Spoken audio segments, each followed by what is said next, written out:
Tout comme moi, vous avez une voix, tout comme moi, vous avez la possibilité de changer les choses, de spread the word et de faire en sorte que personne ne reste dans l'ignorance sur ce qui se passe actuellement au Congo. Il faut savoir que le pays a connu déjà 3 génocides durant son histoire.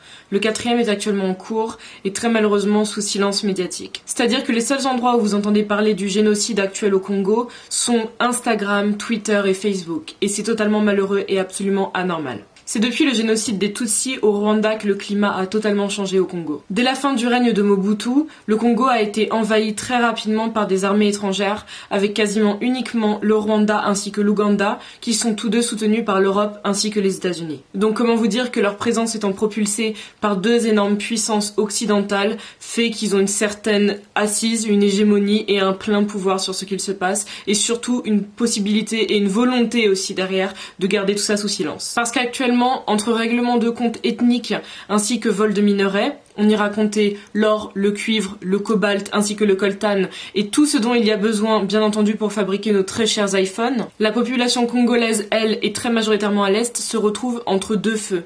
Et ce sont maintenant plus de 15 millions de personnes qui ont été massacrées. Avec d'un côté les conflits armés, les viols à répétition, la pauvreté de certaines régions suite à l'occupation des milices, ou pire encore, toutes les maladies qui se répandent actuellement dans le pays, les Congolais et surtout l'Est du Congo sont face à un réel génocide. Les grandes instances internationales n'agissent absolument pas, vous le savez si vous êtes renseigné sur le sujet, mais surtout ne veulent pas officialiser ce terme de génocide. Et pourtant, c'est ce qu'il se passe. Ils iront très simplement vous dire que, oui, il y a des règlements de compte sur place, c'est entre différentes ethnies qu'il y a des soucis, alors que c'est uniquement un peuple qui est visé, un seul peuple qui est réduit doucement mais sûrement à néant. On l'a vu dans l'histoire contre l'Arménie, on l'a vu contre le peuple juif et aujourd'hui c'est le peuple congolais qui le subit. Et le terme génocide doit être officialisé et il doit se passer quelque chose. Alors bien entendu, je ne peux pas prendre les armes, rentrer dans un avion, aller me battre. Vous ne pouvez pas non plus le faire, ce n'est absolument pas le but. Le but aujourd'hui, c'est tout simplement de répandre cette information, que tout le monde se rende compte de ce qu'il se déroule vraiment actuellement au Congo,